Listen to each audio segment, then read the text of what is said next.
You may have heard of the Holocaust or the genocide in Rwanda or Syria, but have you ever heard of Darfur? Darfur is a region in western Sudan, and it overlaps what are now the countries of Sudan and South Sudan. In short, the genocide in Sudan was when Arab militias attacked, raped, and killed thousands of black and non-Arab villagers in Darfur. This was a mass murder of non-Arab Sudanese ethnic groups.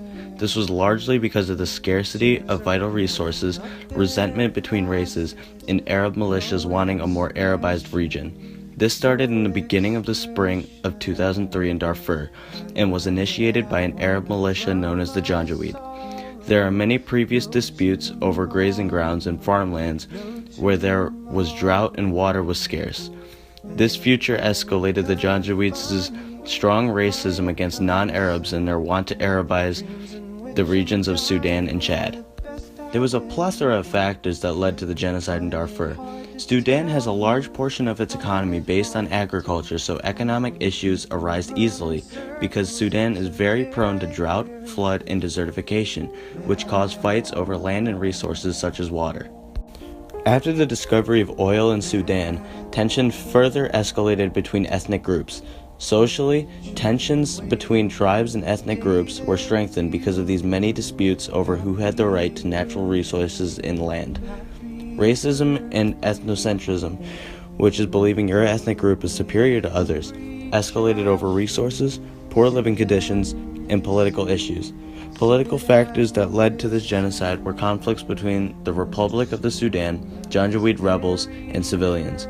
The government of Sudan has been condemned for letting this genocide occur and not trying to prevent it. The Arab Janjaweed militias organized this catastrophic genocide. The Janjaweeds wanted to eliminate support for the two main rebel groups in Sudan, which are both non-Arab.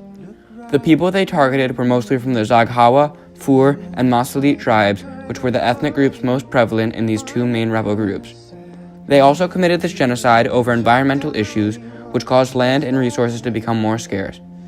When one rebel group had more resources than the others, fights would occur.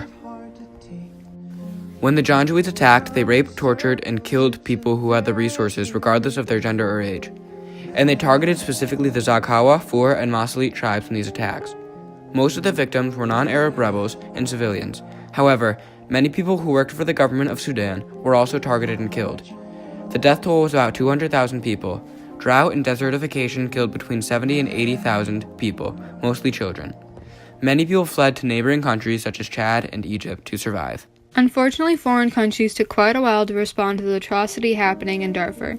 President Bush called for a NATO stewardship to provide in Darfur.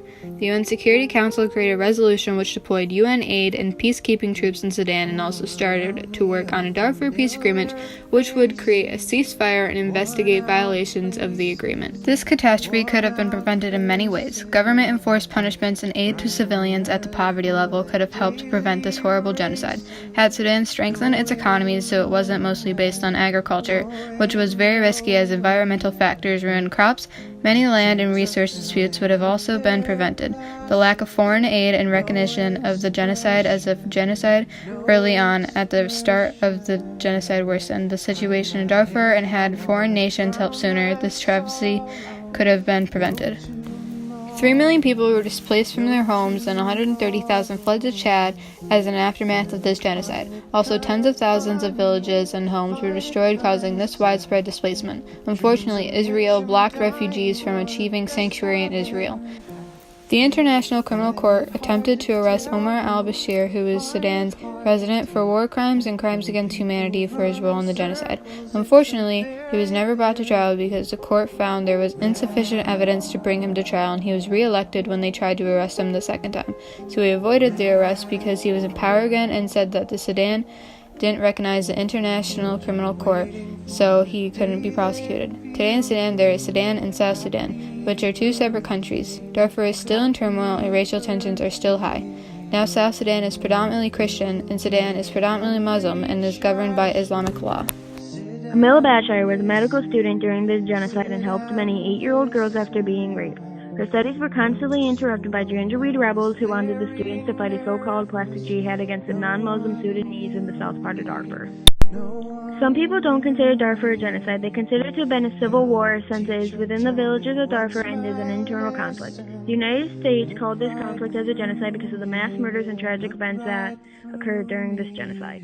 In many ways, genocides like Darfur can be compared to the Holocaust, an event that is undoubtedly seen as a genocide and travesty.